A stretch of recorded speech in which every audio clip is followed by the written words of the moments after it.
આમોદનગરમાં ward number 1માં જાહેર માર્ગ ઉપર ગંદકીનું સામ્રાજ્ય. સ્વચ્છતા મિશન અભિયાનનો આમોદમાં પુરશા રોડ નવી નગરી વોર્ડ નંબર 1માં ફિયાસ્કો જોવા મળી રહ્યો છે.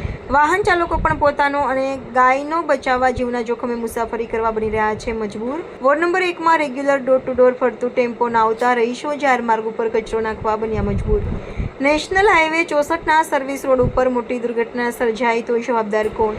આમોદનગરમાં જાહેર માર્ગો પર જ્યાં જ્યાં કચરો નાખવામાં આવે છે ત્યાં ત્યાં ગાયનો ડીંગો પણ જોવા મળી રહ્યો છે. કોઈ મોટી દુર્ઘટના કે અકસ્માત સર્જાશે તો જવાબદાર કોણ? જાહેર માર્ગ ઉપર જ ગંદકીનું સામ્રાજ્ય જોતા આરોગ્ય માટે ગંભીર મોટો ખતરો ઊભો કરતા હોય તેમ લાગી રહ્યું છે. આમોદ નગરપાલિકા સામે લોકોમાં ભારે રોષ છે. તાત્કાલિક આમોદનગરમાં સફાઈ વ્યવસ્થા સુધારવા માટે લોકમાંગ ઉઠવા પામી છે. અનેકવાર સમાચાર પ્રકાશિત કરવામાં આવે છે છતાંય આમોદ નગરપાલિકાના પેટનું પાણી હલતું કેમ નથી? જાડી ચામડી ધરાવતું તંત્ર ક્યારે નિંદ્રામાંથી જાગશે તે તો હવે આવનારો સમય જ નક્કી કરશે.